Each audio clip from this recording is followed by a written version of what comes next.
So, ayan ang ating ginisang togi. Ayan, nakita nyo naman.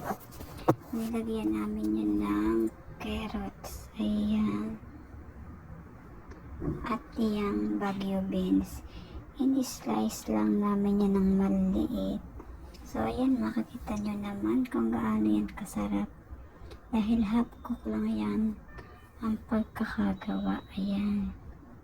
Konting kulo lang yan. Tinanggalan namin yan sa apoy. Dahil mas masarap yung malutong. Yung hindi masyadong luto. Lahat ng gulay yan. Half cook lang yan. Yung carrots. Saka yung beans. Konting kulo lang yan. Dahil mas masarap yung hindi masyadong luto. Yung malutong. Diba pagkakain ka ng yung malutong, diba ang sarap? At saka mas masustansya yan. Ayan. So, saka nakakaganang kainin yung malutong. Diba? So, ayan, gayahin na ninyo.